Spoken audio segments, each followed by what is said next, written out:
Salut à tous, salut à tous nos amis qui nous suivent régulièrement sur Gustave Tutoriel. C'est votre formateur Gustave Tchani qui vous accompagne chaque fois avec nos cours en ligne. Je crois la fois passée, la séance dernière, on a pu faire le nombre complexe. On a débuté bien sûr, bien que la vidéo était un peu très longue. Et aujourd'hui, on continue avec le nombre complexe pour achever en fait le chapitre. Je crois la fois passée, nous nous sommes arrêtés sur le point 1.3 qui était les opérations dans C. On a pu voir comment est-ce qu'on pouvait additionner le nombre complexe. Comment est-ce qu'on peut faire la soustraction, la multiplication des nombres complexes, et bien sûr dans sa forme cartésienne. Et maintenant, on va continuer avec le point 1.4 qui est les équations. Bien sûr, on va essayer de traiter les équations du second degré, mais dans C. Hein, c'est la résolution des équations du second degré. On a pu faire ça lorsque delta était supérieur à 0, delta qui est le discriminant de l'équation, qui était b carré moins 4ac. Et on a pu faire aussi lorsque delta est égal à 0. Mais les cas où delta était inférieur à 0, on n'a pas pu traiter parce qu'on était dans l'ensemble R. Alors, cette fois-ci, nous allons essayer de le faire, mais avec le discriminant delta qui est inférieur à 0, et on va voir comment est-ce que ça évolue. Et ma prière de me suivre tout de suite là, et vous allez comprendre comment est-ce que l'opération se développe. Mais seulement, j'y rappelle encore une fois de plus, n'hésitez pas, et n'oubliez pas aussi de vous abonner massivement sur Gustave Tutoriel. Tapez Gustave Tutoriel sur YouTube, vous allez retrouver toutes nos vidéos qui sont là à l'intérieur. Et pour l'instant, nous sommes en train de faire la mathématique, hein, l'analyse maths. Là, on va arriver jusqu'aux intégrales, là, on va voir toutes sortes d'intégrales avant d'aborder nos cours techniques, résistance des matériaux, la statique appliquée, calcul de structure, géotechnique, beaucoup de cours qui seront abordés sur Gustave Tutoriel. Abonnez-vous massivement, partagez les liens et vous ne serez pas déçus. Prière de venir ensemble avec moi et on continue. Nous avons le nombre complexe C. Le point 1.4 qui est l'équation du second degré dans C. C comme nombre complexe. En fait, c'est la résolution des équations du second degré dans C. Alors, nous avons aussi le premier cas. Le premier cas, c'est, nous allons traiter les équations du second degré, bien qu'on va faire juste un seul exercice, et vous allez comprendre comment ça se passe. L'équation au coefficient réel. Là, c'est le premier point. Équation au coefficient réel.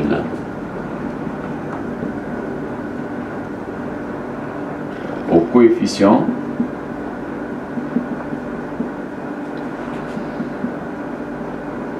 réel.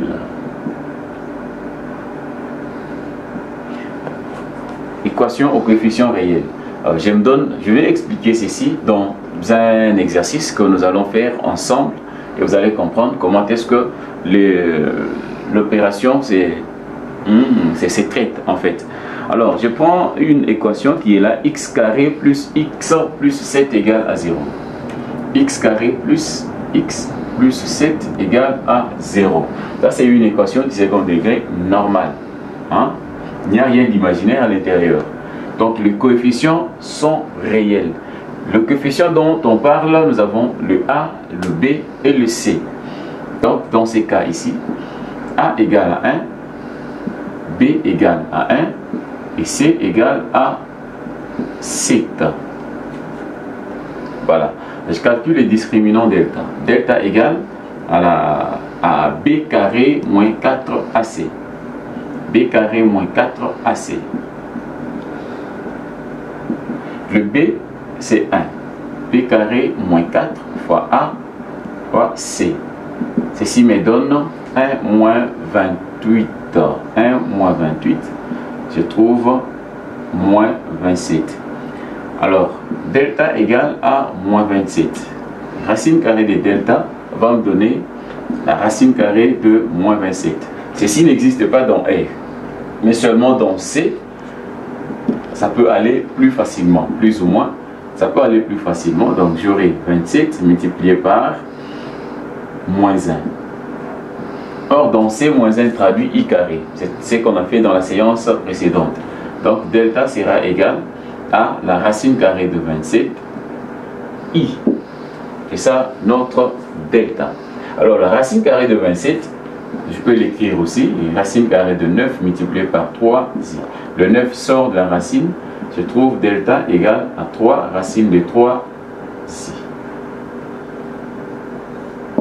Voilà, là c'est notre delta, plus ou moins, c'est plus ou moins en fait, plus ou moins, plus ou moins.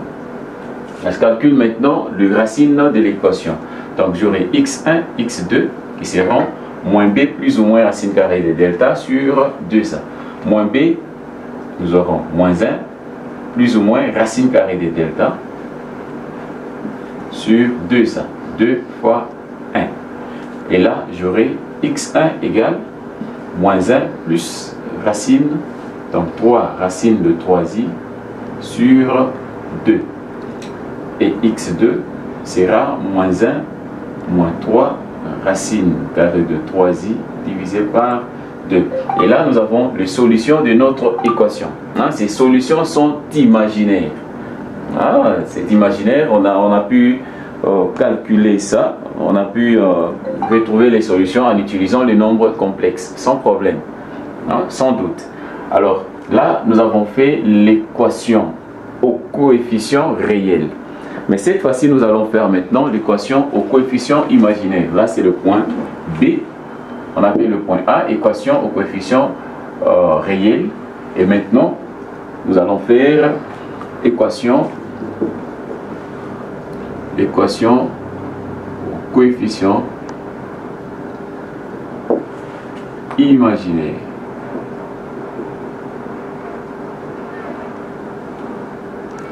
Et on doit traduire ça, ou soit on va expliquer ça à travers un exemple et vous allez très bien comprendre comment est-ce que ça se passe. Alors je prends un exemple. L'équation est ix carré plus 2ix plus 2 plus i égale à 0. Alors là, c'est une équation du second degré bien sûr, mais avec des coefficients imaginaires. Si vous regardez là, on peut aussi toutefois identifier les A, B, C et puis continuer. Donc je peux identifier ceci ici. A, c'est le coefficient de x carré. Le A égale à i, B égale à 2i. Si vous regardez le coefficient de x, et C égale à 2 plus i. Voilà. Là, nous avons nos coefficients. On essaie de calculer maintenant delta. On va calculer delta. On aura delta égale b carré moins 4ac. B est là. 2i au carré moins 4. A, c'est i. C, nous avons 2 plus i. C'est ça, en fait, delta. Alors, j'aurai i carré. Là, j'aurai 4. Donc, ceci va me donner 4. I carré moins 4i fois 2, donc j'aurai moins 8i, moins 4 fois i, donc j'aurai moins 4i carré. Alors 4i carré moins 4i carré, ceci tombe, donc delta me donne moins 8i. Voilà. Alors on me demande de faire racine carrée. La racine carrée de delta sera égale à plus ou moins la racine carrée de moins 8i. Racine carrée de moins 8i, je vais trouver moins, je peux écrire ça comme étant 8 fois moins 1. 8 fois moins 1. Moins 1 traduit i carré. Donc j'aurai 8 plus ou moins racine carrée de 8 multiplié par moins 1, i. Donc le i ici est faisons ça, parce que le i provient de là. Alors, après avoir fait ça, le i est à l'intérieur, il faut voir, ok, et delta sera égal à plus ou moins, là c'est i carré, là ça sera i cube, donc i carré, i cube, i carré, i cube, ceci va me donner plus ou moins racine carrée de 8, multiplié par I exposant 3. Donc, la racine carrée de delta sera égale à plus ou moins racine carrée de 8I cube. Alors, je peux revenir sur cette forme. Ah, j'ai développé juste pour arriver à I cube, mais seulement je peux retenir cette forme. Racine carrée de moins 8I. Voilà. La racine carrée de moins 8i, on doit calculer ceci. On doit calculer ceci tout en sachant que le z, qui est le nombre complexe, est à l'intérieur. Donc notre nombre complexe z est là. Or, on sait que z, qui est le nombre complexe, est égal à a plus bi. C'est ça notre nombre complexe. Dans ces cas ici, les a égale, là je calcule les a de ces nombres complexes ici, et non les a de l'équation. Donc les a sera égal à 0. A c'est la valeur réelle. B c'est l'imaginaire. Donc ici B égale à 8. Et dans ces sens-là qu'on doit évoluer. Alors je calcule maintenant la valeur de x. X c'est la valeur réelle de la racine de z. Alors x sera égal à la racine carrée de a plus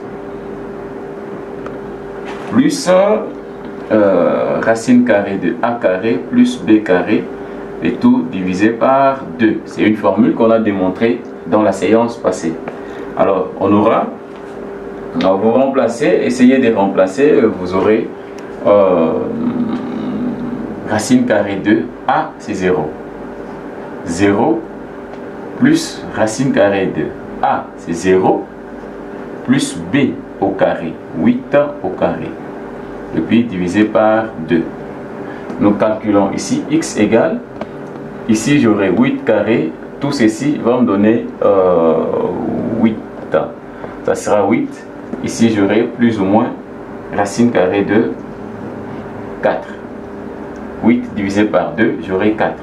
Et là je trouve plus ou moins 2. Donc la valeur de x sera plus ou moins 2.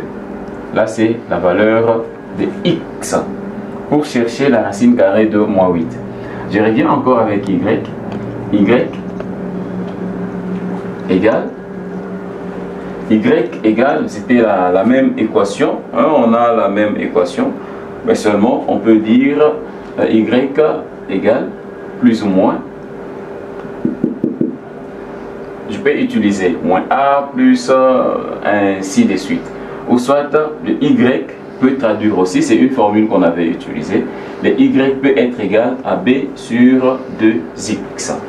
Hein, c'est aussi une manière de calculer le y. C'est la formule qui provenait de la démonstration qu'on a fait la séance passée. Alors, cette fois-ci, si on utilise cette formule, il n'y a pas plus ou moins quand même. Alors, je peux prendre b. Le b ici égale à 8.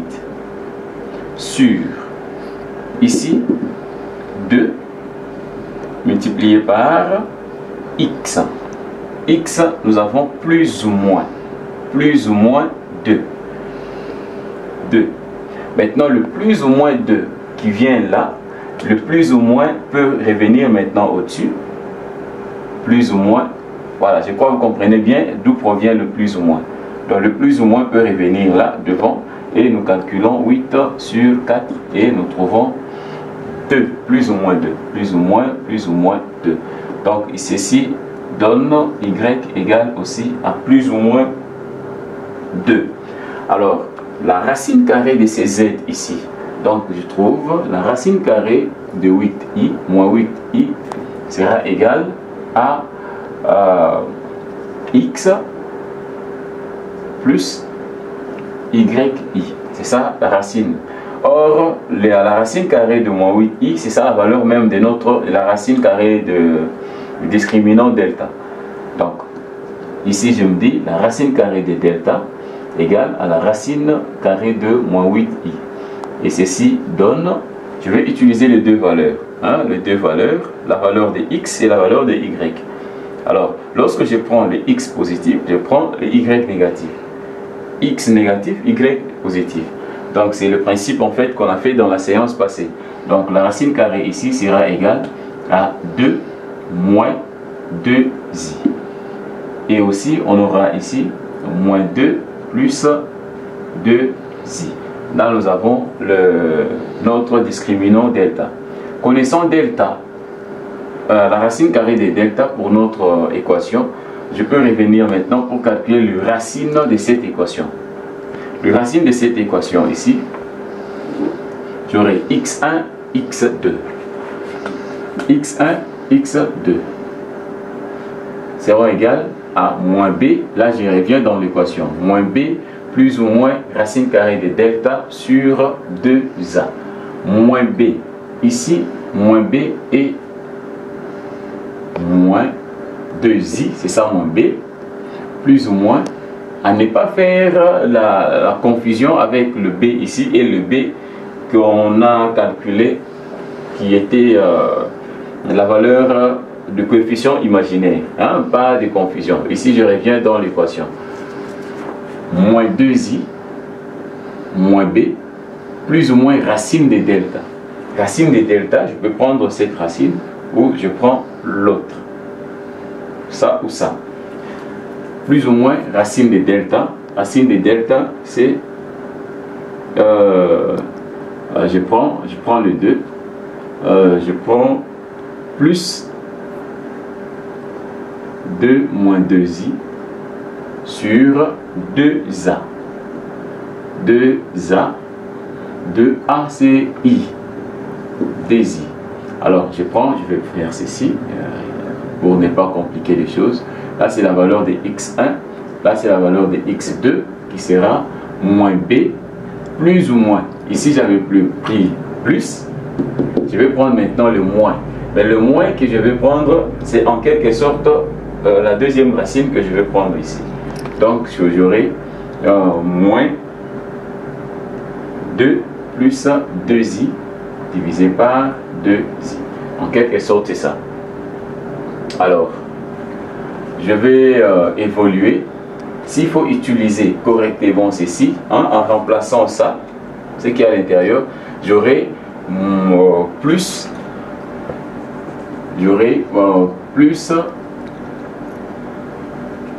moins 2 plus 2i. Quelque chose comme ça. Alors là, j'ai le 2 racine de l'équation. Je peux évoluer pour le développement. Comme il y a plus là-bas, il y a 2. Là, c'est moins 2i. Et j'aurai moins 2i, ça fait moins 4i. Et je reste avec 2 plus 2 divisé par 2i. Ici, j'aurai moins 2, moins 2. Donc, j'aurai moins 4. Moins 4. Et là, plus 2i. Divisé par 2i. Alors, là, nous avons le nombre complexe, bien sûr. Mais dans les dénominateurs, on a aussi l'imaginaire. Alors, lorsque nous sommes dans ces cas ici, et là, on nous dit qu'il faut multiplier par la fraction par une autre fraction qui est en fait le conjugué de l'autre, pour essayer d'éliminer l'imaginaire au dénominateur. Donc ici, j'aurai, en éliminant d'abord le 2, donc j'aurai moins 2i ici, plus 1 divisé par i. Donc j'aurai moins 2i, où je prends le 2 avant, le réel avant. Le 2 ici, en faisant 2 divisé par 2, ceci va me donner 1. Donc j'aurai 1 moins 2i divisé par i. Et de l'autre côté, j'aurai 4 par 2, tout ça, j'aurai moins 2 divisé par 2. Et puis, alors, une fois arrivé là, regardez, on va corriger un petit truc. On va corriger un petit truc ici. Ici, x2 était égal à moins 2. Moins 2 ici, c'était moins b. Moins b plus ou moins racine carrée de delta sur 2a. Donc, b moins b, c'est moins, le b est là, c'est moins 2i. Voilà, on a omis le i, c'est le i, il y a un i là-bas. Le i ici qui viendra s'additionner avec. Pas s'additionner, mais ça se supprime quand même. Alors, moins 2i plus 2i. Ça passe. Je reste avec moins 2 tout simplement. Hein, c'était une petite erreur d'écriture. Moins 2. Et une fois que je simplifie, j'aurai moins 1 sur I. Alors, s'il faut multiplier, donc faire les opérations, parmi les opérations qu'on a fait dans C, on aura x1 égale à 1 moins 2i sur I.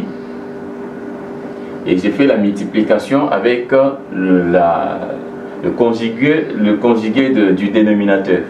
Donc j'aurai multiplié par moins i, facteur de moins i. Voilà, c'est ça l'opération en fait. Alors j'aurai moins i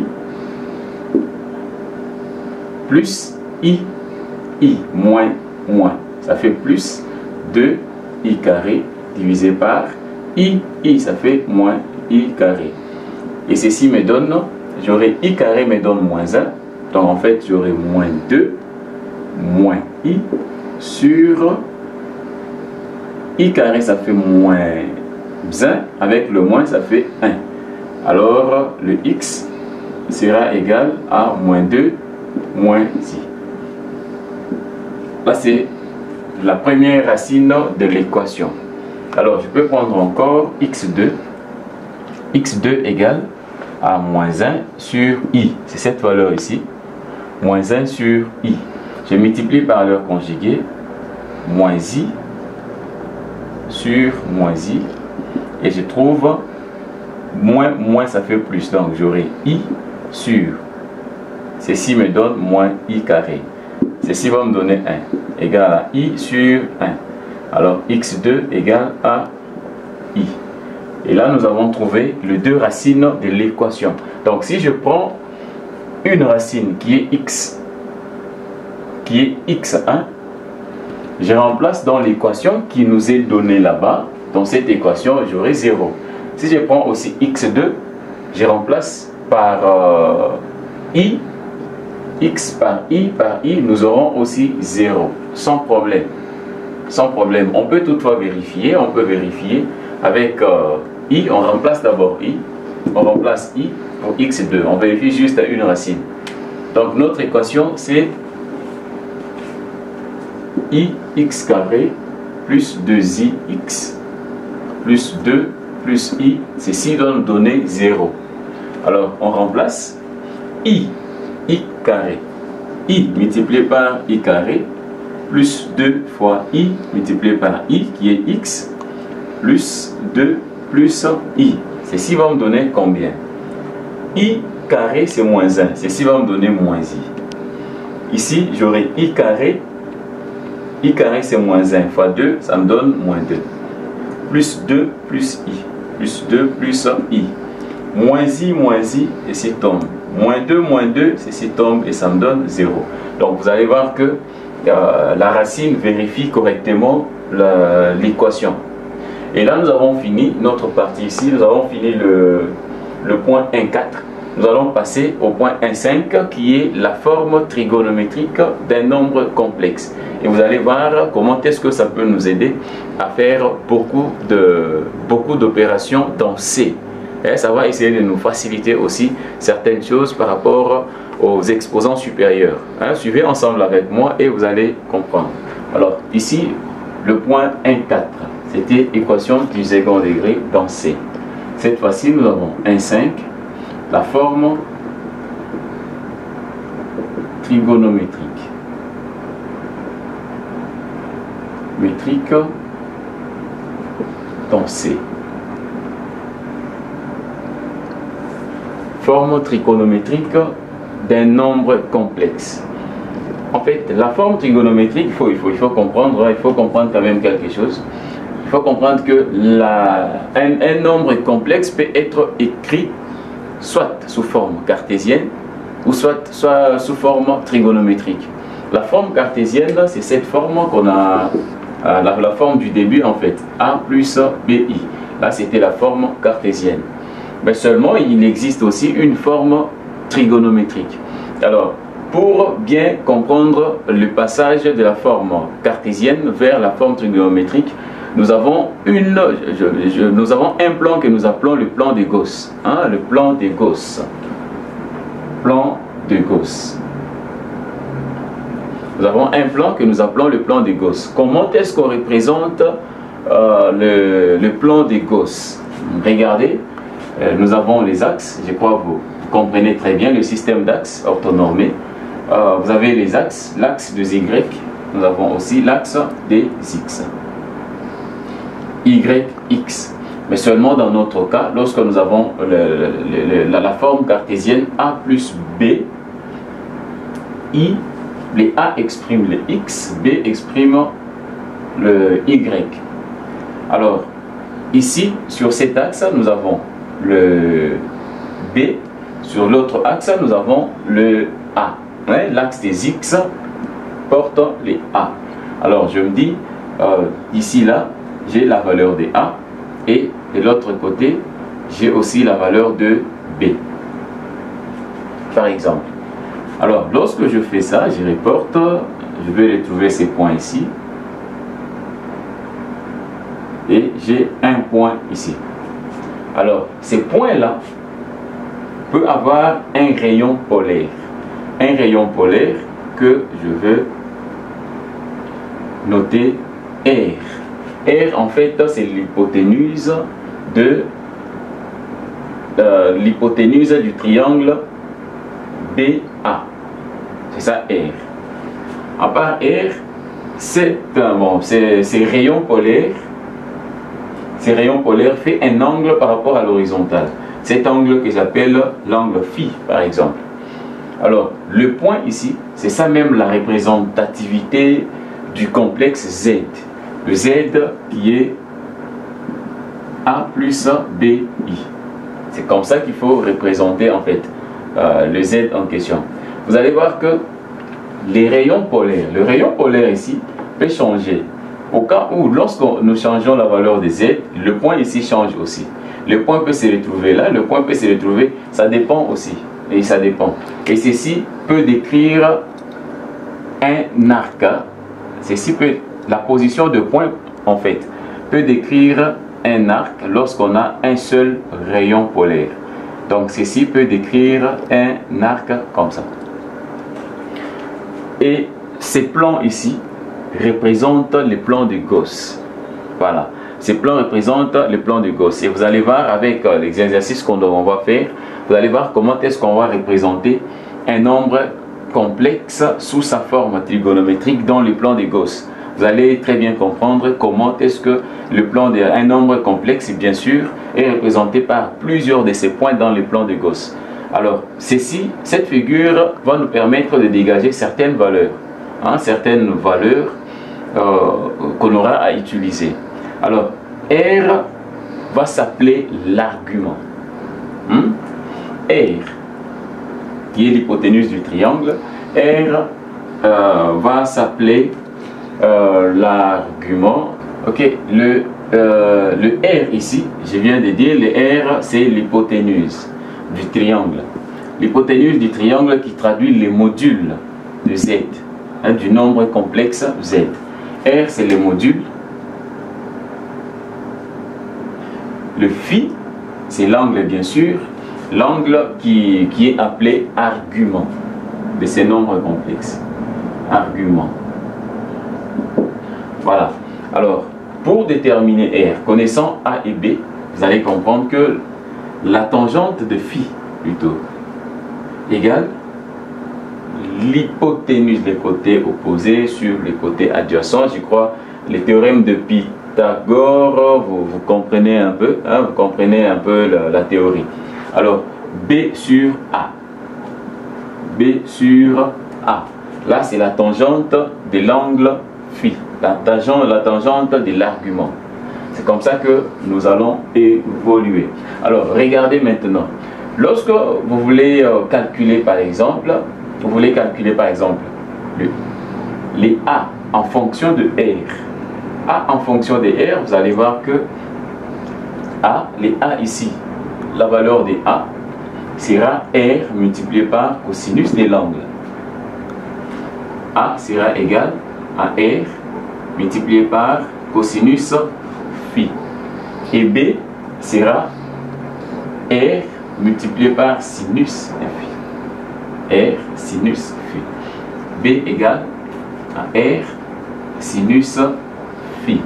Et s'il faut écrire maintenant le complexe Z, or Z c'est A plus BI sous la forme cartésienne. Et s'il faut reprendre la forme trigonométrique, vous allez voir que Z sera égal à A qui est R, multiplié par cos phi, plus, parce qu'il y a plus là-bas, B c'est R, sin phi, I. Alors, je peux écrire maintenant le Z ici. Z sera égal, je mets R en évidence, cosinus phi, plus I sinus phi. Voilà. Là, nous avons trouvé la forme trigonométrique du complexe Z. La forme cartésienne, je viens de dire, nous avons A plus BI. Et la forme trigonométrique, nous avons R qui est égal, nous avons Z qui est égal à R, facteur de cosinus phi, plus I sinus phi. Mais le R ici, je viens de dire, je répète, R est les modules. R est les modules. Vous vous rappelez bien comment est-ce qu'on a calculé le module dans notre première vidéo de nombres complexes. Je répète, le module R, je peux écrire ici, R égale à la racine carrée de A carré plus B carré. Là, c'était le module du nombre complexe R, qui est égal à racine carrée de A carré plus B carré. Je crois que vous avez vu quand même comment est-ce que nous sommes arrivés à retrouver la forme trigonométrique de notre nombre complexe. La forme trigonométrique. 1, 5. Là, nous sommes dans 1, 5. Le 1, 5 ici, mettons, c'était introduction A. Introduction. Hein, ça va. J'écris un peu. Introduction. Le B. B, maintenant, nous allons faire les opérations dans C. Hein, ici, B. Opération dans C.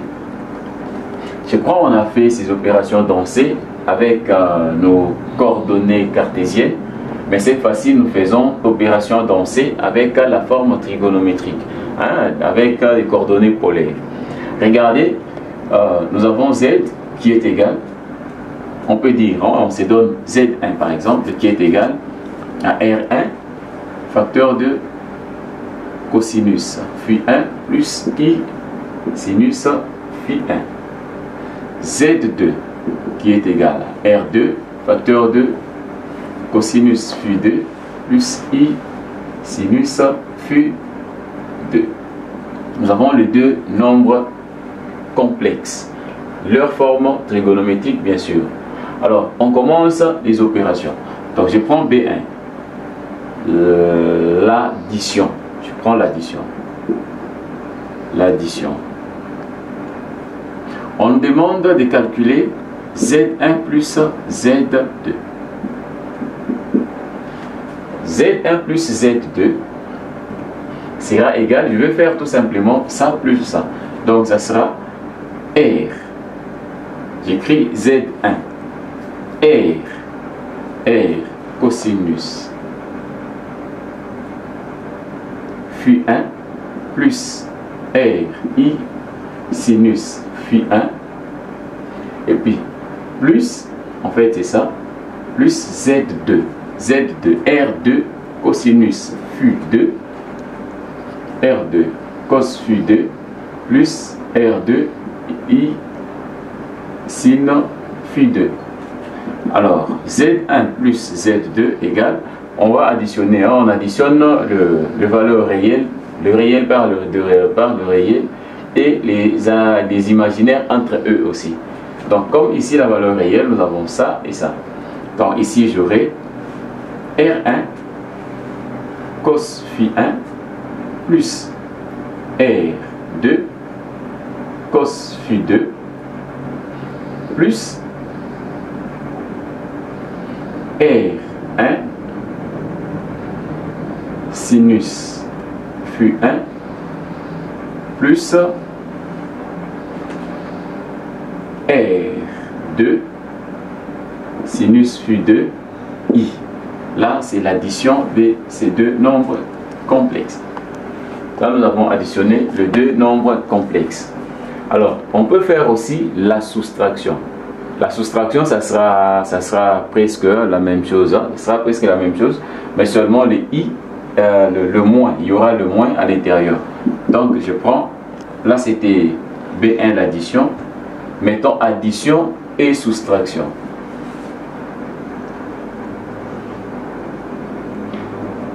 Là, nous avons Z1 moins Z2. Ça sera la même chose. Même opération. Donc, ici, je peux le faire directement. Je reprends ça. Z1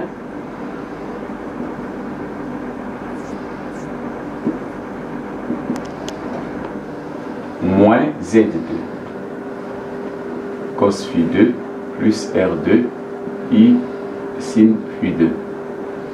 Alors, ceci va me donner Z1 plus Z1 moins Z2 égale, je prends juste ceci, le réel entre eux.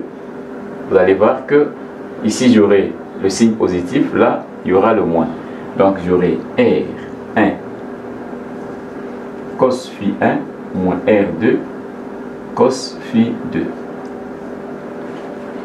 Je prends aussi ça, plus, je prends R1, hein, ça c'est positif, R1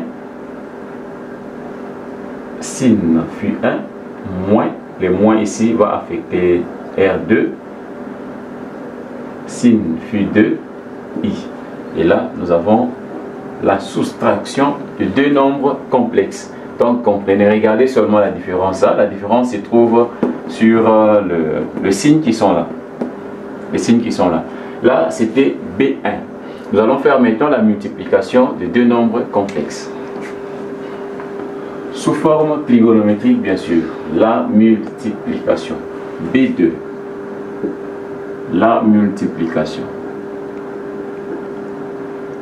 La multiplication.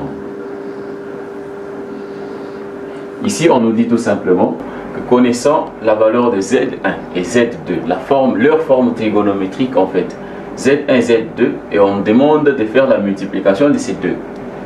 Donc, on aura Z1, Z2 égale, retenez tout simplement que la multiplication de ces deux nombres complexes sous leur forme trigonométrique ne sera rien d'autre que R.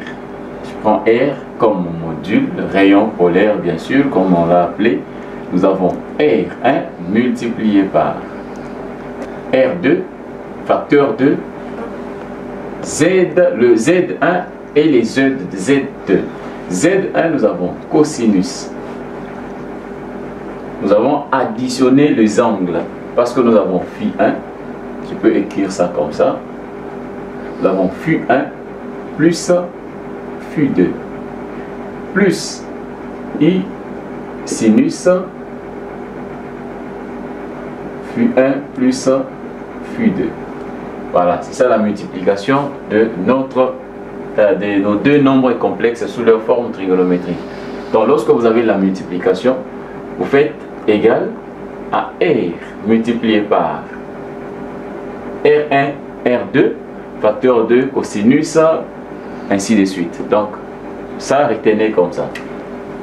La division B2, vous allez voir un peu comment est-ce que ça varie. Hein? La division. Z1 sur Z2 sera égal R1 sur R2, facteur de cosinus. φ1, cette fois-ci, c'est la soustraction. Plus I sinus φ1 moins φ2.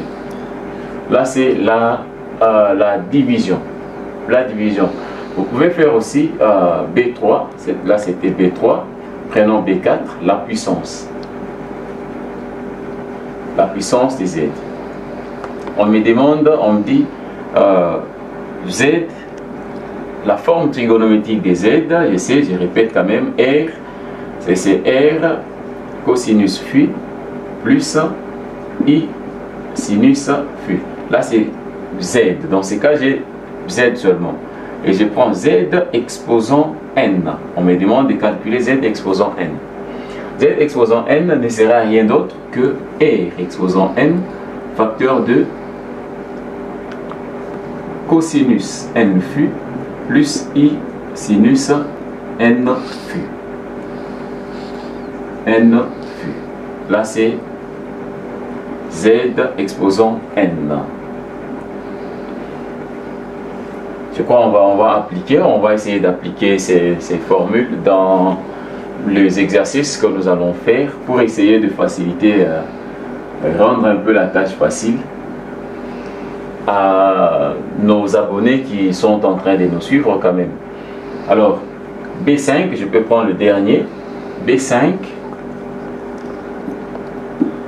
la racine d'un complexe. La racine de Z. Disons la racine de Z. Donc on peut me dire tout simplement, donc on fait racine énième de Z. Voilà. Connaissant Z, comment calculer la racine énième de Z? En fait, la racine énième, on peut l'écrire aussi. Cette forme ici peut être écrite aussi comme ça. Z, nous avons Z exposant 1 sur N.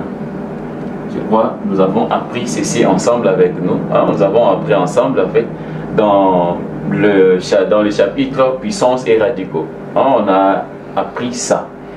Alors, comment faire ceci? Ceci sera égal, sous la même forme, ceci sera égal à R exposant 1 sur N. C'est l'exposant. C'est la même formule que j'utilise ici. Mais seulement ici j'ai 1 sur N. Et là, ici j'ai N, mais là j'ai 1 sur N. C'est presque la même formule. Alors, facteur de cosinus. Suivez un tout petit peu la variation que je fais ici. Et cosinus 1 sur N, 1 sur N phi. Comprenez un tout petit peu ce que je vais faire. 1 sur N phi plus I sinus 1 sur N phi. Voilà. Regardez alors. Cette forme doit être représentée. C'est la forme en fait de Z exposant 1 sur N. La racine énième de Z. Alors, cette forme, sous forme cartésienne, nous avons un point. Il n'y a pas de problème. Mais sous forme trigonométrique, et lorsqu'on aura à représenter ceci dans les plans des Gauss, vous allez voir que l'angle ou l'argument va dépendre du nombre de tours. L'angle peut dépendre du nombre de tours que les rayons polaires fait dans les plans des Gauss. Donc s'il faut ajouter le nombre de tours en fait, vous allez voir que cette formule peut être écrite dans ce sens. Z, la racine énième de Z sera égale à la racine énième de R, c'est en fait ça, facteur de cosinus 1 plus les 1. Je prends, au lieu de mettre phi en évidence, je prends phi plus 2k pi sur N plus I sinus phi plus 2k pi divisé par N. En fait, c'est ça la racine énième de Z. Là, nous avons la racine énième de Z. Donc, vous allez comprendre que si les k égale à 0, si k égale à 0, nous retombons là. Nous sommes dans cette formule. Si k égale à 1, on retrouve encore on retrouve un autre complexe qui sera symétrique, bien sûr, dans le plan des Gauss par rapport au premier. Si nous prenons k égale à 2, nous trouvons encore un autre point dans le plan des Gauss. K égale à 4, on retrouve un autre point dans les plans de Gauss. Mais seulement le nombre de points dans les plans de Gauss et le nombre de points sont limités. Ces nombres de points sont limités. Comment est-ce qu'on limite le nombre de points? Donc, on limite en fait la valeur des K. La valeur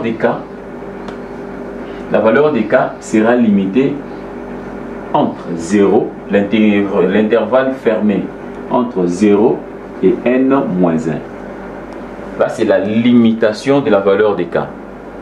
K sera égal, elle sera limitée entre 0 et n-1. Si nous avons par exemple n égale à 5, nous disons par exemple la racine cinquième.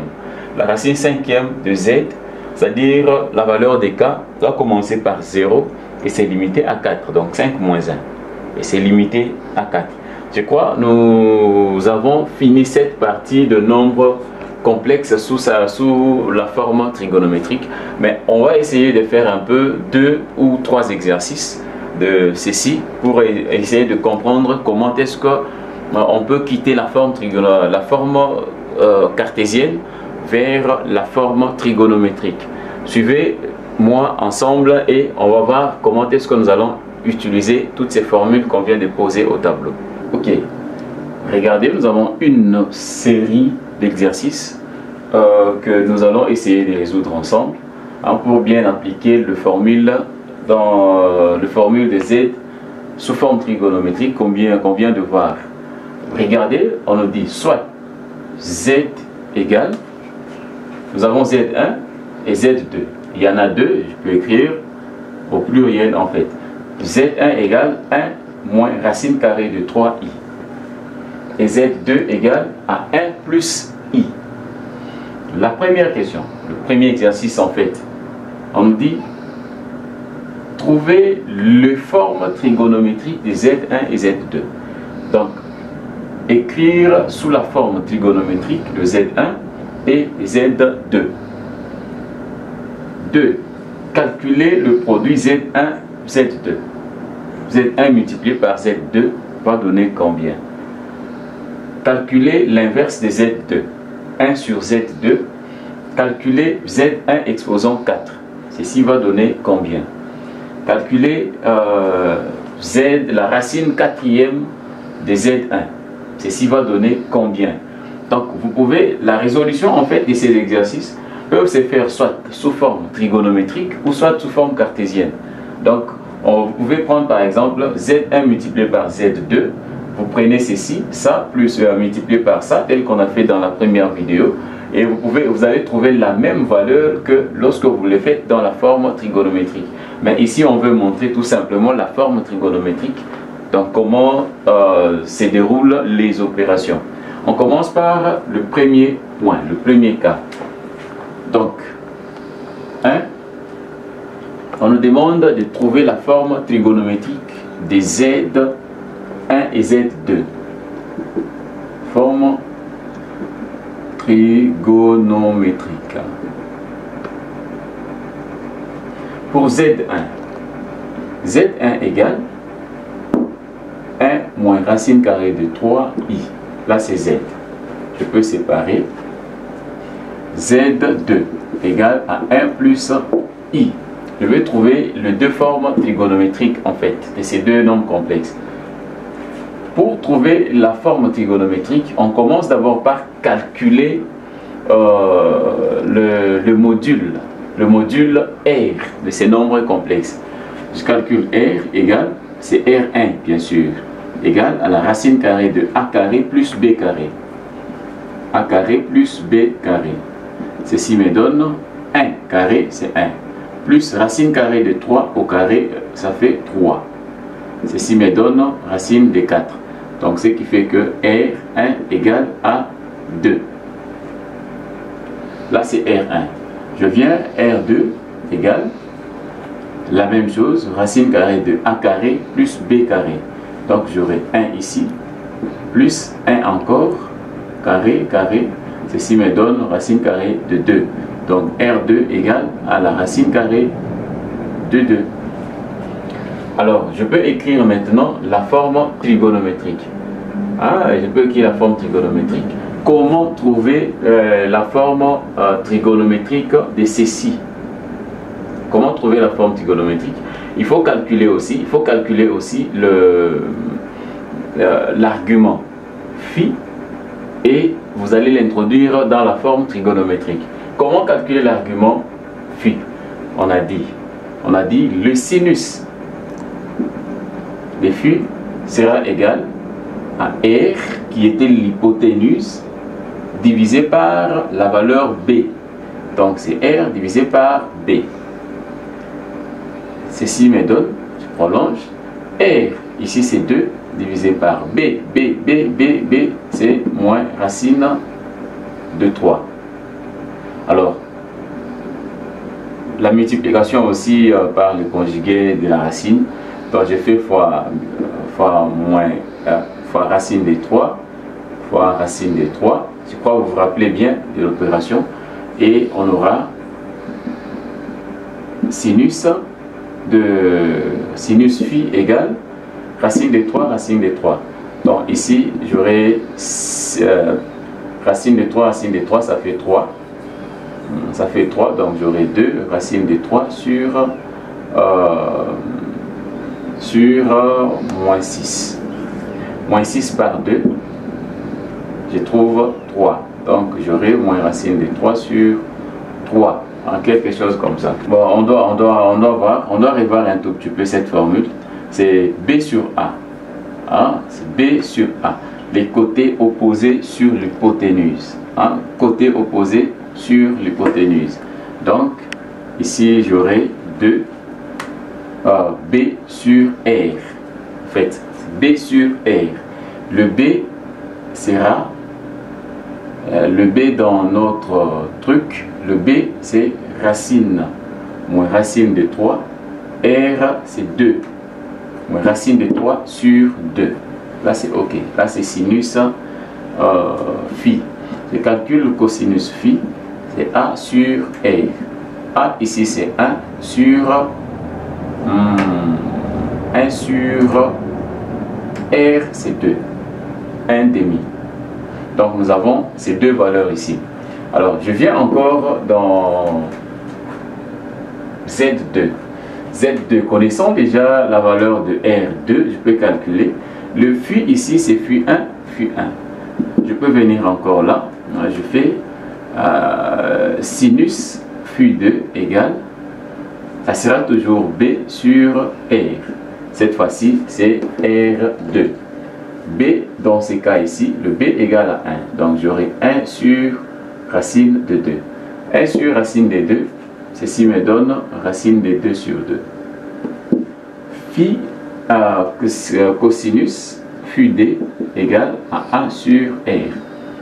A sur R, c'est encore 1 sur racine de 2. Et ceci me donne racine de 2 sur 2.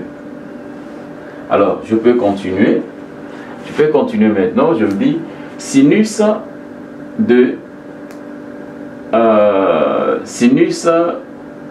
de phi égale à moins racine de 3 sur 2. Cosinus phi égale à 1 demi. Et donc, ceci, et donc il s'agit en fait de quel angle? Parce que nous avons besoin de l'angle. L'angle, c'est l'argument dont nous cherchons. Ici encore, nous avons le sinus phi 2 égale à racine carrée de 2 sur 2. Cosinus phi 2 me donne racine de 2 sur 2. Il s'agit encore de quel angle? Comme ça, nous allons essayer d'évoluer ensemble. Parce qu'une fois que vous trouvez les arguments, et vous passez directement avec les opérations. Alors, regardez, nous sommes là. On nous dit, lorsque vous avez le cosinus phi égal à 1 demi.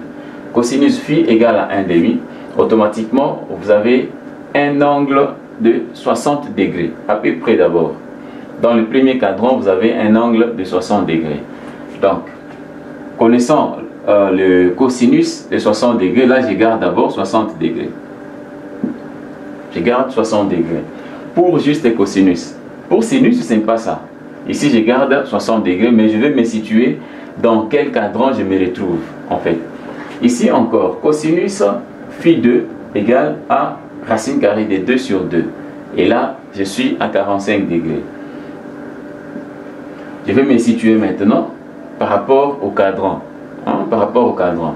Alors, par rapport au cadran, lorsque c'est un petit exercice que je fais, je peux le faire ici. Sinus, cosinus. Je crois les amis qui ont fait la mathématique, la trigonométrie, comprennent bien ce que je suis en train de faire. Alors, pour les cosinus, nous avons, pour les cosinus, dans le premier cadran, nous avons le positif.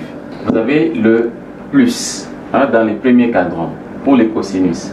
Les sinus aussi, vous avez plus dans le premier cadran. Deuxième cadran des sinus, vous avez aussi plus. Là, vous avez moins. Ici, nous avons moins. Là, nous avons moins. Là, nous avons moins. Ici, nous avons plus. Donc, dans le premier cadran, les sinus est positif. Deuxième cadran, positif. Troisième, quatrième, négatif. Et là, nous avons positif, négatif, négatif, positif. Alors, nous regardons maintenant les sinus que nous avons ici. Les sinus est négatif, mais les cosinus est positif. Nous sommes dans quel cadran? Sinus négatif, cosinus positif. Sinus négatif, cosinus positif, regardez, je suis là. Quatrième cadran. Je suis dans le quatrième cadran. Maintenant, le quatrième cadran, comment est-ce que nous allons avoir cet angle? Là, on revient un tout petit peu en trigonométrie.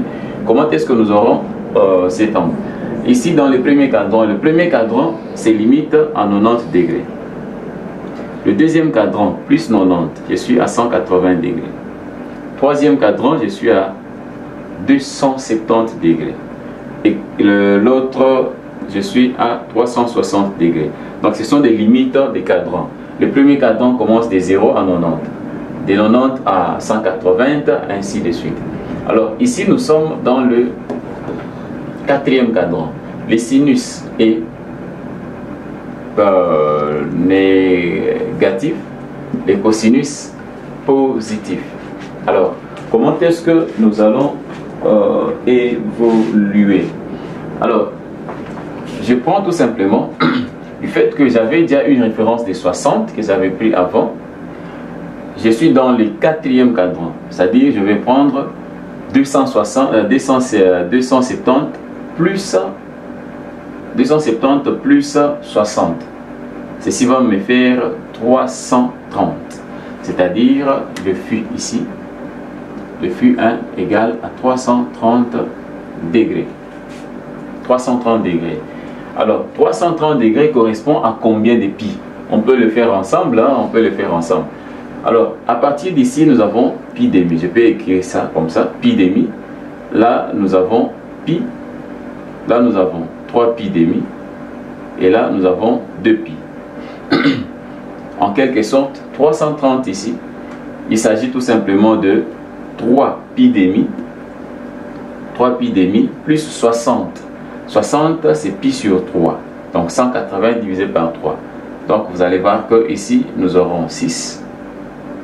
6, là nous avons 9 pi, là nous avons plus 2, et ceci me donne 11 pi sur 6.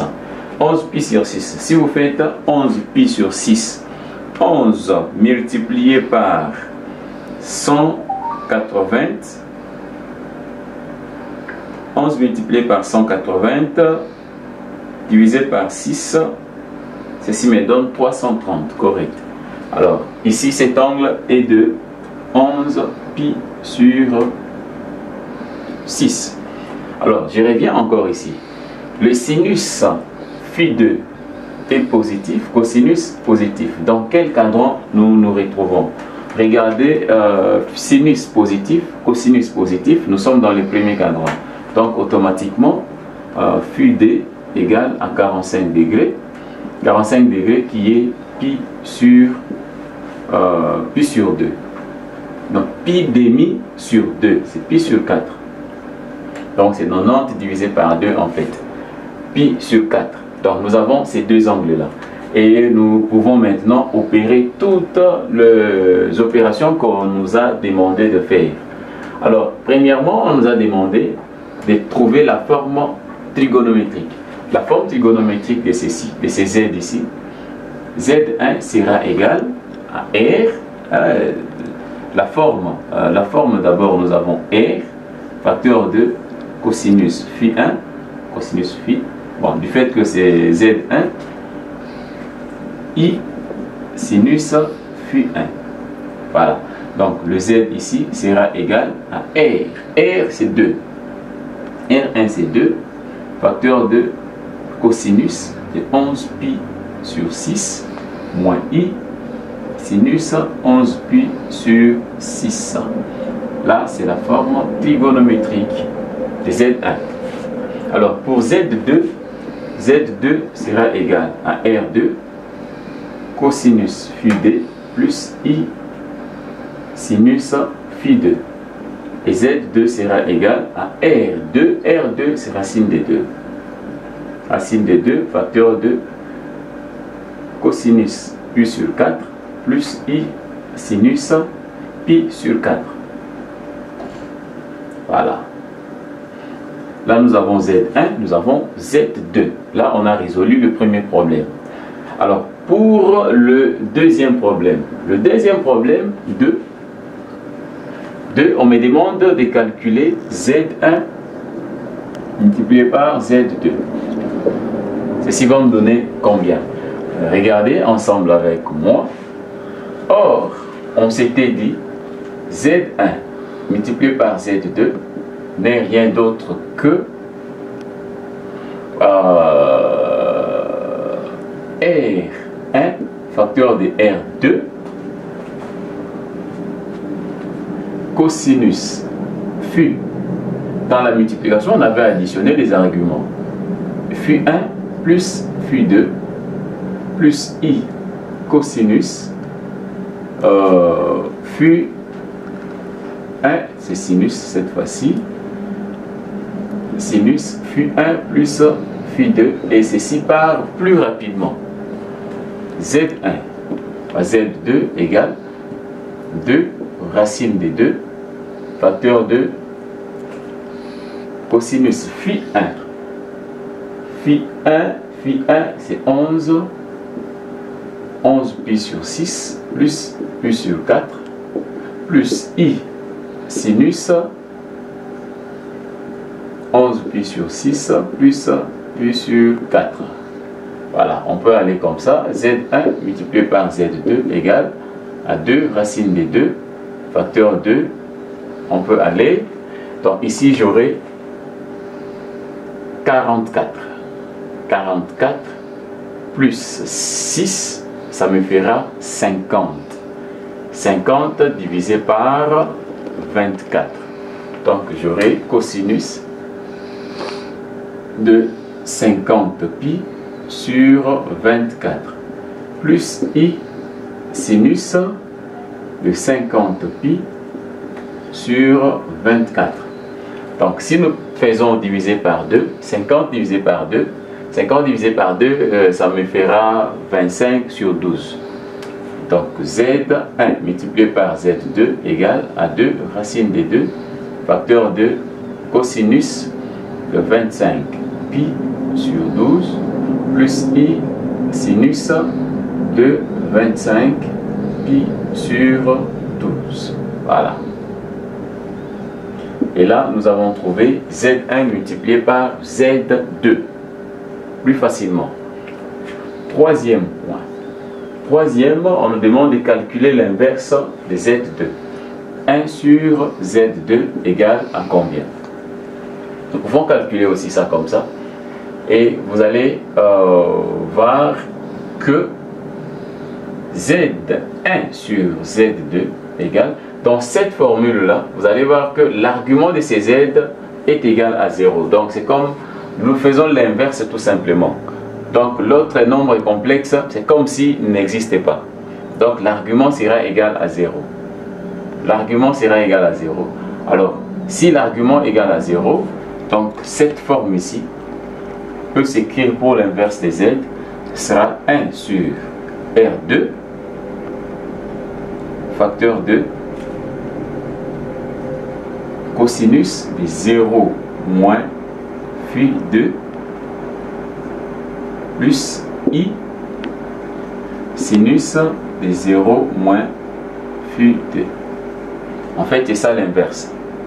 C'est ça l'inverse. Je sais que l'autre z n'existait pas. Du fait que l'autre z n'existait pas, ou z1 disons, z1 n'existait pas,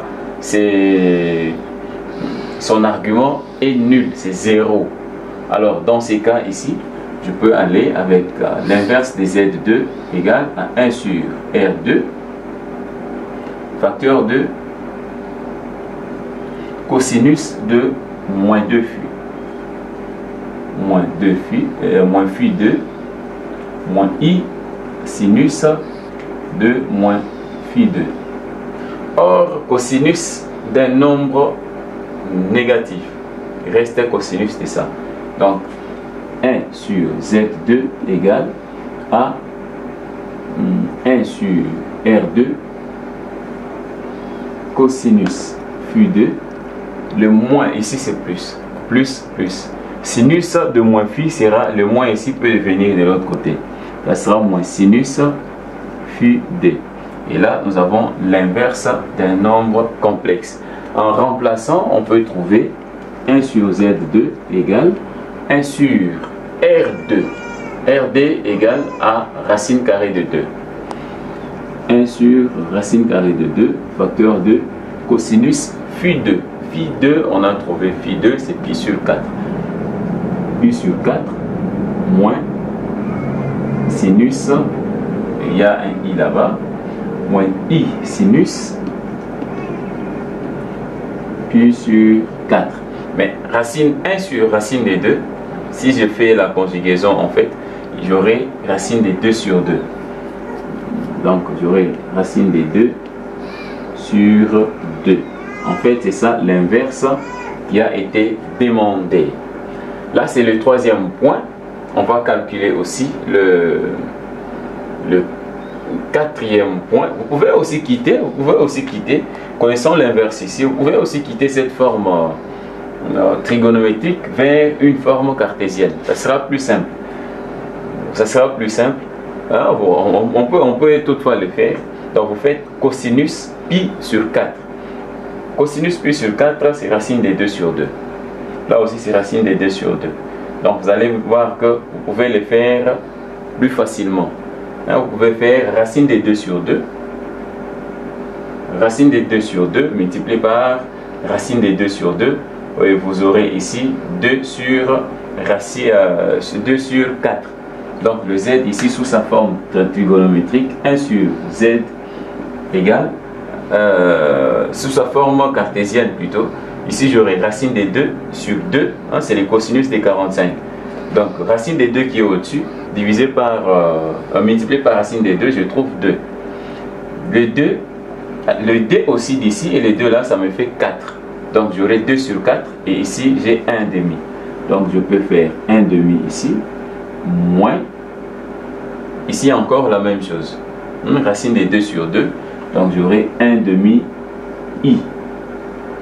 Hein, si vous calculez l'inverse de Z2, vous allez trouver cette valeur-là. Et avant de faire le quatrième point, on peut vérifier d'abord. Là, on a calculé avec la forme trigonométrique. Mais seulement, on peut vérifier aussi avec la forme cartésienne si ça peut donner, si ça nous donne le même résultat. Regardez Z2. Sous la forme trigonométrique cartésienne, Z2 est là. Donc, ici, on nous a demandé de calculer l'inverse de Z. 1 sur Z égale, nous avons 1 sur 1 plus I. Là, c'est sous la forme cartésienne. 1 sur, je calcule maintenant ceci, si je veux trouver la même valeur. Alors, pour multiplier ceci, faire l'inverse ici, le principe était qu'il fallait multiplier par le conjugué, en fait, voilà, la fraction des conjugués.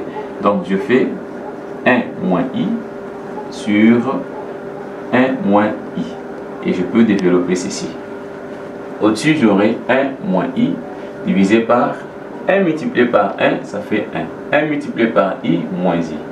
1 multiplié par I multiplié par 1 plus I. I multiplié par moins I, je trouve moins I carré. Les I peuvent tomber. I carré, ça me donne moins 1. Avec le moins ici, ça fait 1. plus 1, ça fait 2. Donc ici, je trouve 1 moins I sur 2. Et l'inverse des Z, 1 sur Z2, peut me donner, si vous regardez là, j'aurai 1 sur 2 et puis I sur 2. Donc j'aurai 1 sur 2 moins I sur 2. Donc c'est 1 demi I. Donc vous allez voir que ici je suis parti sous la forme cartésienne. J'ai trouvé 1 demi moins 1 demi I. Mais sous la forme trigonométrique, ça me donne aussi 1 demi moins 1 demi I. Donc vous allez voir que toutes les formules vérifient. Ça vérifie sans problème. Et vous allez voir qu'il peut y avoir par exemple des équations cartésiennes qui peuvent vous prendre beaucoup de temps, qui peuvent vous prendre beaucoup d'énergie, mais seulement avec la forme trigonométrique, ça vous prend juste un petit temps et vous trouvez la réponse sans problème. Et vous allez voir, on continue un peu avec le point 4, vous allez voir comment est-ce que nous allons essayer de manigancer les résultats, les équations, et vous allez voir l'importance d'utilisation de nombres complexes sous leur forme trigonométrique. Alors, venez avec le point 4. Nous avons le point 4. Le quatrième point, on nous a demandé de calculer Z1 exposant 4. Voilà. Or, on connaît que Z1 n'est rien d'autre que Z1 sous la forme cartésienne. 1 moins racine de 3i. Sous la forme trigonométrique, Z1 était égal à R qui était 2, facteur de cosinus 11 pi sur 6, plus I sinus 11 pi sur 6. Ça, c'est la forme trigonométrique. Alors, on nous demande de calculer Z exposant 4. Alors, Z exposant 4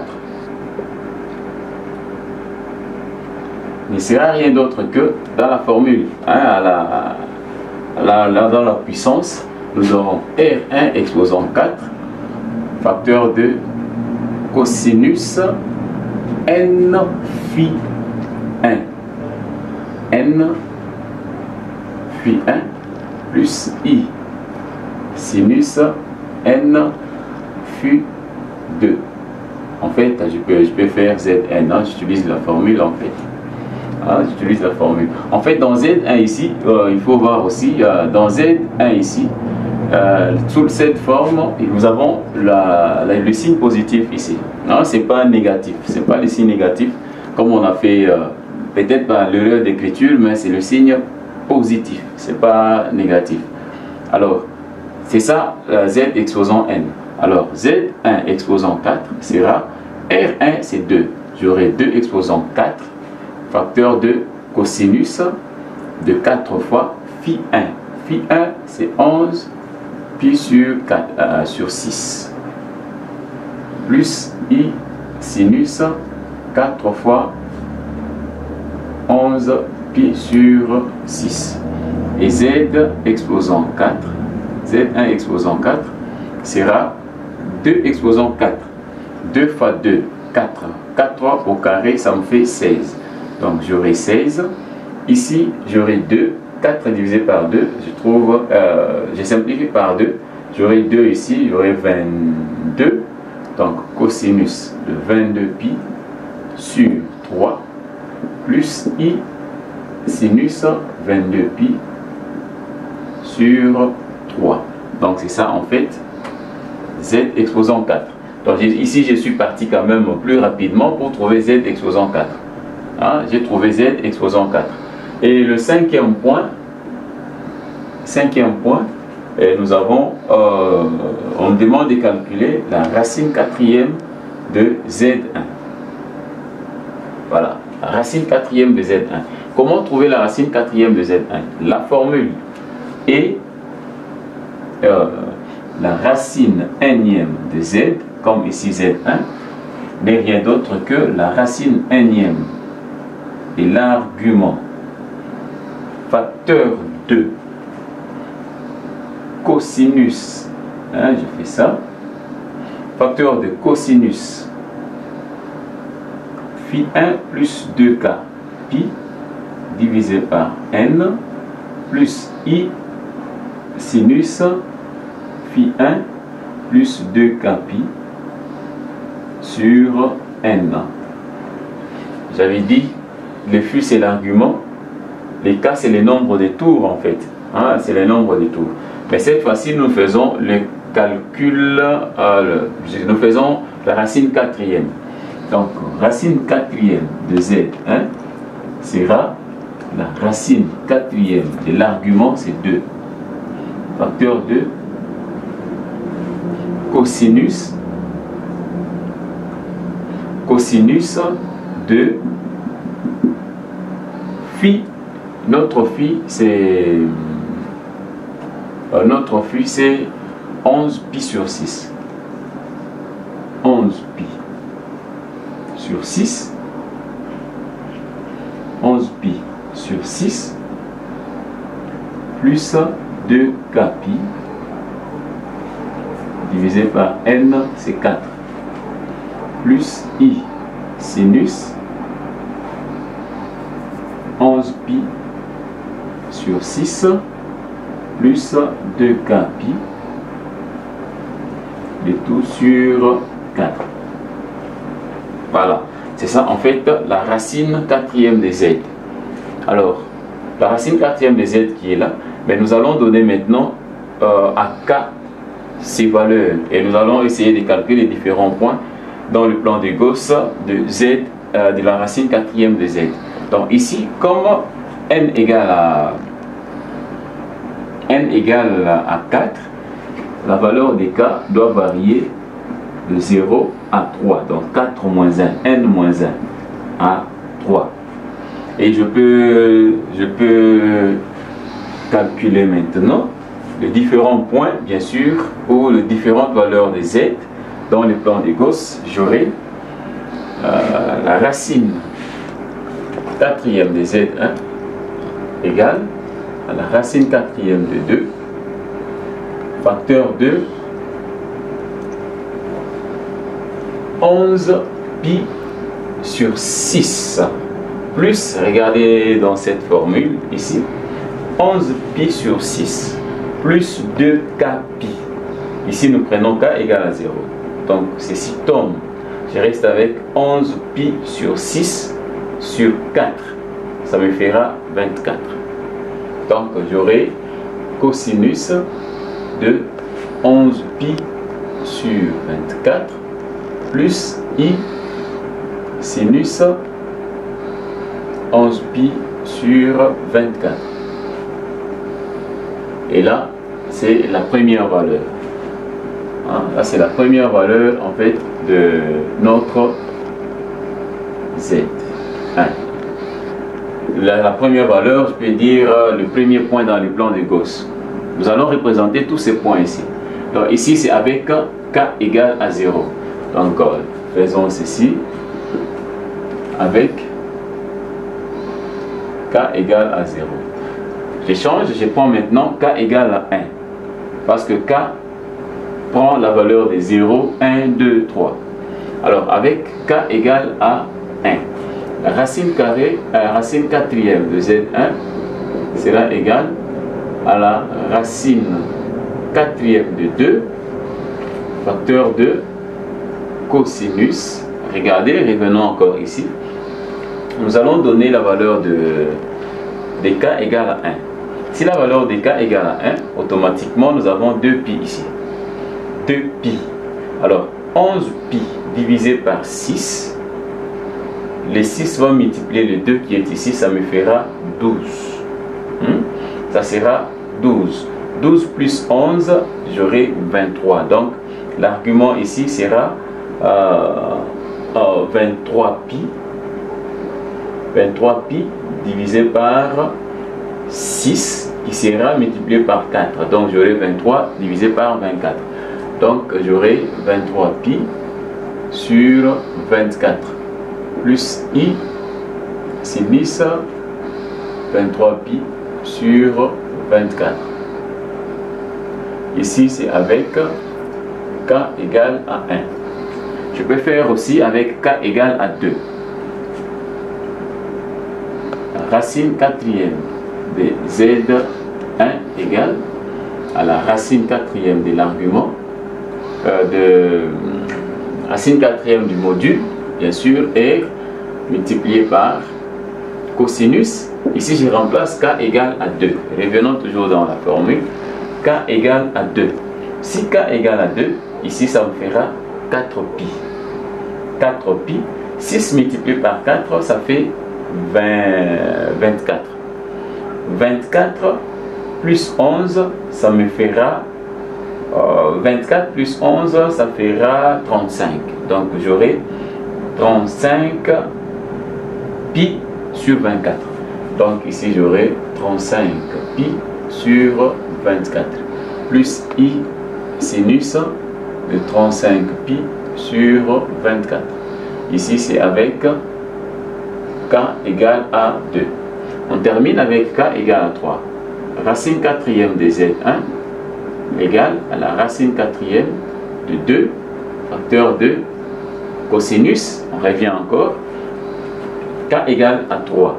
J'aurai 6, 3 fois 2, j'aurai 6, 6 fois 6, 36, 36 plus 11, j'aurai 47, 47 pi.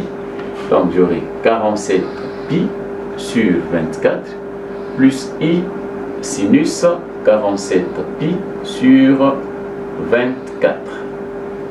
Ici c'est avec k égale à 3. Donc je crois que vous avez très bien compris comment est-ce que nous avons dégagé le 4 points de notre complexe Z1 dans le plan de Gauss. Si vous calculez tout ceci là, vous allez trouver la même valeur. En fait, la même valeur des Z, dans la forme cartésienne, mais seulement dans le plan de Gauss, ce sont des valeurs qui ont des points symétriques ou les axes asymétriques. Vous allez voir comment est-ce que nous allons tracer ça. Alors, on peut représenter maintenant le nombre complexe Z1 dans les plans de Gauss. Donc, peut-être l'exercice pourrait être de représenter le complexe Z dans le plan de Gauss. Donc, il faut passer par tous ces points du plan de Gauss et représenter maintenant ces complexes-là. Voilà. Alors, regardez le premier argument. 11 fois pi sur 24. 11 fois 180 degrés divisé par 24. On calcule un peu ça. Calculez, vous allez trouver 82,5 degrés. Là, c'est le premier. Le deuxième, 23 fois 180 divisé par 24. Vous allez trouver 172,5 degrés. Le troisième, 35 fois 180 divisé par 24. Vous allez trouver 262,5 degrés. Et le dernier, 47 pi divisé par 24. Vous trouvez 352,5 degrés. Voilà, avec ceci, ça peut me permettre de tracer le plan, de représenter le Z dans le plan de Gauss. Comment représenter ça? C'est un plan qui se représente comme ça. Voilà. Nous avons les systèmes d'axes. Pour répartir en fait les 4 cadrans. Donc je vais faire l'axe vertical. L'axe vertical qui va passer là. Et l'axe horizontal. Voilà, je l'ai fait quand même à la main. Alors, ici nous avons 0 degré. Et là nous avons 90. C'est le premier cadran, deuxième, troisième, quatrième. Alors, le premier angle est de 82 degrés. 82,5 degrés, je suis quelque part ici. Je suis quelque part ici. Et je peux faire ça. 82,5, je suis là. Parce que je ne suis pas à 45 quand même. Je suis à peu près quelque part ici. Je représente ça comme ça. J'ai le premier point. C'est le point Z qui représente Z1. Cet angle est de, dans la partie d'ici jusque là, cet angle est de 82,5. degrés. Le deuxième angle est de 172,5. 172,5, je suis dans le deuxième cadran. Deuxième cadran, je passe là, je suis à 90. Alors, il me faut ajouter 82,5 encore. Donc, je suis à 90. Si je fais 90 plus 90, ça me fait 180. Donc, 90 ici, plus 90, ça me fait déjà dans les 180. Donc, il me faut encore 7,5 pour arriver ici. Donc, si je fais 180 moins 172, il me faut 7,5 pour arriver là. Et l'angle sera comme ça. Voilà. J'ai le deuxième point. C'est Z1 toujours. Toujours Z1. Z1, Z1. Alors, je viens, ça dit cet angle ici me fait 172,5, cet angle. L'autre me donne 262,5. Je crois que ça sera toujours la même chose. Je suis à 270, il me reste encore 7,5. Donc, c'est la continuité en fait. Le Z ici et l'autre Z qui sera ici, les deux seront symétriques par rapport au pôle. Par rapport à l'origine. Donc je viens, je descends comme ça et je retrouve l'autre Z ici. Alors pour 352, vous allez voir qu'il me reste encore 7,5 pour atteindre 360. 360, je suis ici. Donc ceci sera symétrique aussi par rapport à l'origine. Quelque chose comme ça. Voilà. Vous allez voir que j'ai le 4 points qui représentent les Z. Je le représente, je vais relier le 4 points. Je relie ça et ça. Le 2 points, le point 2 à 2. Donc je prends ça jusqu'à là. Je le relie quand même. Je relie aussi avec ça. Je relie avec ça. Je relie encore avec ça. Ceci me donne un carré. Ceci me donne un carré de Z. Et ceci s'appelle le plan de Gauss. Donc nous avons représenté notre Z dans les plans de Gauss. En fait, c'est la racine quatrième en fait de ces nombres complexes Z1. Donc là, nous avons notre plan de Gauss. Plan de Gauss. Donc je crois que vous avez très bien compris maintenant ce que c'est le plan de Gauss. Alors, on va faire un petit truc pour clore notre chapitre. Nous allons faire quelque chose de noter bien, nota bene, pour comprendre un peu, un tout petit peu l'importance aussi de cette forme trigonométrique. C'est très important, très important. On va faire ensemble, venez ensemble avec moi, vous allez comprendre. Notez bien. Notez bien. Je récupère Z exposant N. Suivez très bien cette formule. Z exposant N égale à R exposant N, facteur 2, cosinus N phi plus I sinus N phi. C'est une formule qu'on a exposée. Alors, nous allons essayer de faire quelque chose. On nous dit si R égale à 1, le module d'un nombre complexe, si son module égale à 1, cette formule peut s'écrire Zn égale à R exposant 1. R exposant N. 1 exposant N, ça me donne 1. Cet élément part et j'aurai cosinus de N phi plus I sinus phi. Ça, c'est une formule à utiliser lorsque R égale à 1, le module égale à 1. Lorsque le module égale à 1, Z exposant N égale à cette formule ici. Et cette formule s'appelle la formule de Moivre. Formule de Moivre. C'est la formule de Moivre. On va essayer de voir l'application de la formule de Moivre en trigonométrie. C'est une formule très importante, très intéressante. Regardez un peu ensemble avec moi. Je prends un exemple et je vais faire l'application de cette formule de Moivre. Donc je prends, je me dis Z égale à, ça c'est la forme trigonométrique de Z. Z égale à cosinus de n phi Z exposant n. J'ai besoin, bon, je prends Z exposant 2. Z exposant 2 par exemple. Z exposant 2 n'est rien d'autre que la formule de Z. Hein, regardez, je prends Z, c'est cosinus de phi plus I sinus phi. C'est ça en fait Z exposant 2. Sous la formule de Moivre, ceci me donne cosinus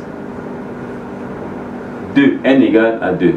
Cosinus de phi plus I sinus de phi.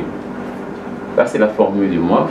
Là, c'est la forme normale de Z exposant 2. Alors, comment est-ce que je vais développer les deux membres? Et vous allez voir comment est-ce que nous allons adopter la formule de Moivre.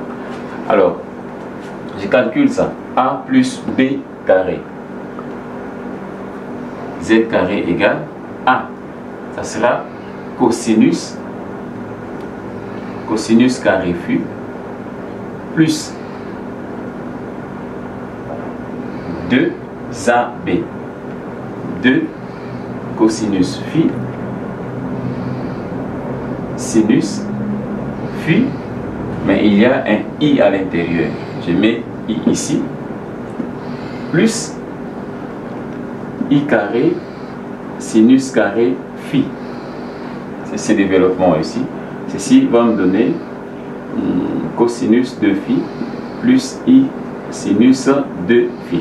Alors, avec notre utilisation telle qu'on a utilisé les nombres complexes auparavant, on sait qu'on va additionner, ou on doit égaliser, comme on a les deux membres, on doit égaliser les imaginaires par les imaginaires, le réel par le réel.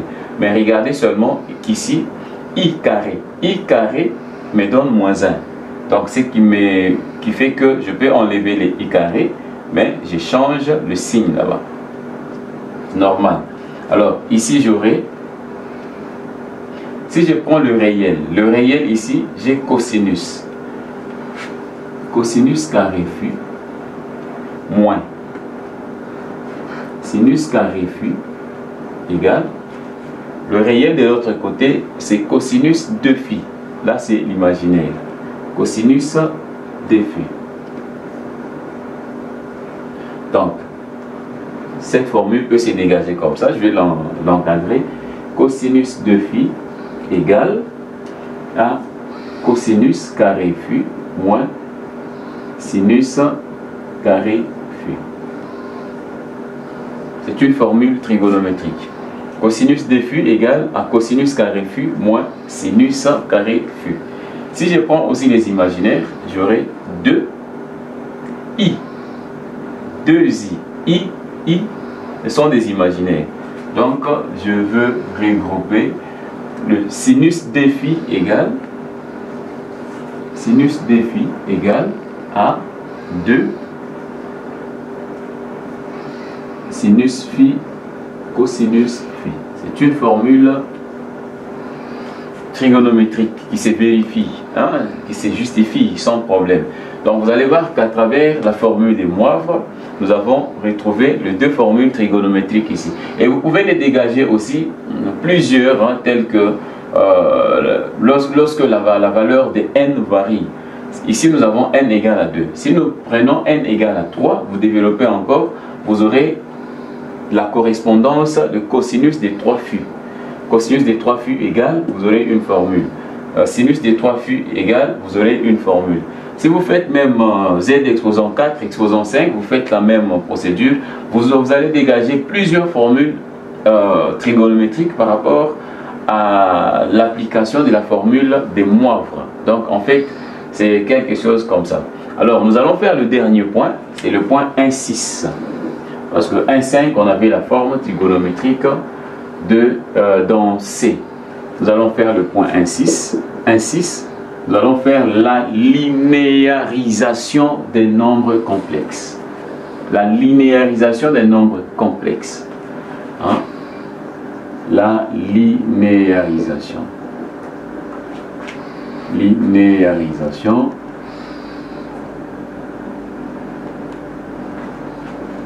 Réalisation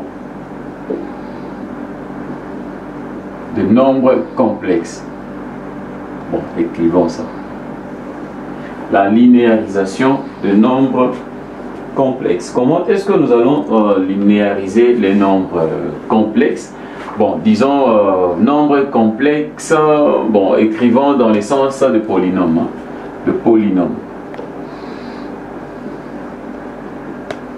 Mais nous sommes dans les nombres complexes. Nous allons essayer de linéariser ces nombres complexes. Linéariser, c'est quoi, en fait? Parce qu'il faut comprendre, linéariser, en fait, veut dire quoi? Alors, on dit linéariser les nombres complexes, là, c'est le transformer en une somme de sinus et de cosinus. Ah, c'est ça, linéariser. Alors, là, nous avons une notation. Nous disons la notation et exposant IX. Nous allons essayer d'utiliser la notation et exposant IX hein, pour linéariser en fait le polynôme. Alors, on nous dit, je répète la définition, on nous dit linéariser un polynôme, c'est transformer ces polynômes en une somme de cosinus x et de sinus x. En fait, la convention est là. Et exposant ix égale à cosinus x plus i sinus x. Là, c'est la première formule. Et exposant moins ix égale à cosinus x moins i sinus x. C'est la deuxième. Je fais ça. Et exposant i nx égale à cosinus nx plus i sinus mx. Et exposant moins i nx égale à cosinus nx moins i sinus nx. Voilà. Linéariser un polynôme, c'est l'écrire sous cette forme ici. On peut te donner un polynôme, on te demande de linéariser en fait le polynôme en question. Alors, nous allons essayer de faire maintenant le rapport. Ici, nous avons et exposant ix qui est égal à ça. Nous allons faire le rapport pour déduire cosinus x et sinus x. Ah, nous allons déduire sinus x, cosinus x, voir ce que ça va donner en fonction de et exposant ix. Alors, pour le faire, je peux utiliser la méthode d'addition. J'utilise la méthode d'addition, vous allez voir, je peux supprimer. Ici, je supprime sinus x, je peux supprimer ça. Ici, j'aurai 2 cosinus x. Ici aussi, j'aurai et exposant ix plus et exposant moins ix égale à 2 cosinus x. Alors, cosinus x sera égal à et exposant ix plus et exposant moins ix divisé par 2. C'est ça en fait la valeur de cosinus x. Sinus x. La valeur de sinus x, je peux faire encore, là je fais toujours la méthode d'addition, mais cette fois-ci je vais multiplier par moins 1 ici. Je multiplie par 1 pour déduire en fait la valeur de sinus x. Si je fais ça, je multiplie par, non, multiplions par moins 1 là-bas, moins 1 ici, multiplions par 1 là-bas. Donc ça va changer tous les signes d'ici. Si ça sera moins cosinus, là ça sera plus cosinus et je vais supprimer ça. Alors à partir d'ici, j'aurai 2 fois sinus. j'aurai 2 fois sinus. Donc je fais ça fois ça. Donc j'aurai, ici j'aurai plus, mais une fois que j'aurai moins. Et donc I multiplié par, je fais l'addition. Donc je prends I, j'aurai les I sinus X, plus I sinus X, j'aurai 2I sinus X. Maintenant, ici avec le moins 1, j'aurai en fait E exposant IX moins E exposant moins IX sera égal à 2I sinus X. Ce qui fait que sinus X égale à E exposant IX plus moins. Le moins ici, moins IX divisé par 2I. Voilà. Là, nous avons déterminé les sinus X en fonction de E exposant IX. Je crois que c'est la méthode d'addition qu'on a pu avoir plus loin là-bas dans des vidéos précédentes. Donc, nous avons écrit cosinus X sous cette forme et sinus X sous cette forme. La même chose, je peux faire aussi la même chose. Je peux faire aussi la même chose ici. Si vous faites la même chose, la méthode d'addition ou n'importe quelle méthode, vous allez trouver cosinus nx égale à E exposant INX plus E exposant moins INX divisé par 2 pour cosinus nx. Pour sinus nx égale à E exposant INX moins E exposant moins INX. Qu'est-ce que je fais? Moins E exposant moins INX divisé par 2I. Et là, nous avons écrit aussi sinus NX en fonction de E exposant N et INX. Donc, je crois que nous avons fini cette partie ici. On va effacer et on fait un exercice tout simplement et on clôt notre chapitre en fait de nombres complexes. On revient ici et là nous avons un exemple d'application. On nous demande d'écrire en notation E exposant IX le complexe. Il y en a plusieurs, mais seulement j'ai pris un exercice seulement. Et le reste, on pourrait vous envoyer sur WhatsApp, sur Facebook. Et vous allez essayer de calculer ensemble avec nous dans le groupe. Et vous envoyez, on va voir ceux qui ont bien travaillé, ceux qui n'ont pas bien travaillé, on corrige, il n'y a pas de problème et puis on passe. Alors, Z égale à 1 plus I racine carrée de 3. On demande d'écrire les Z ici sous la notation E exposant IX. Il faut comprendre d'abord cette notation, les E exposant IX. J'ai fait ceci. E exposant IX s'écrit comment? Égal, on nous a dit E exposant IX n'est rien d'autre que cosinus de X plus I sinus de X. C'est ce qu'on vient de nous dire. E exposant X égale à cosinus X multiplié par I sinus X. Alors, les X ici, c'est avec X, les X ici, c'est le flux en fait, l'argument de notre complexe. Alors, si vous prenez, et vous allez comprendre aussi, pour aller sous cette forme, il vous faut transmettre les Z sous la forme trigonométrique, parce que Z sous la forme trigonométrique, Z égale à R, vous vous rappelez bien, R cosinus X plus I sinus X. Je dis bien X égale à phi.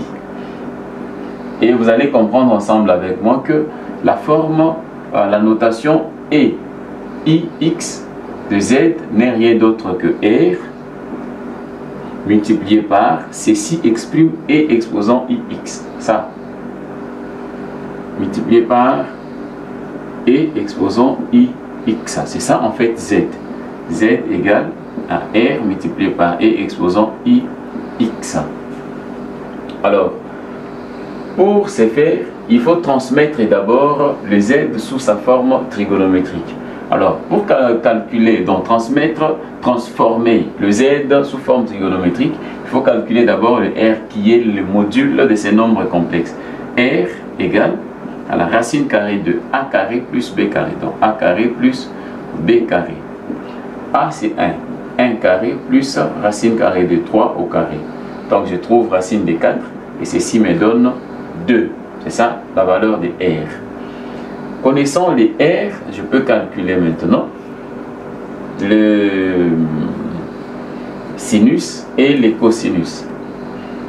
Le sinus de X ou sinus de φ, comme on s'est déjà habitué, sera égal à B sur R.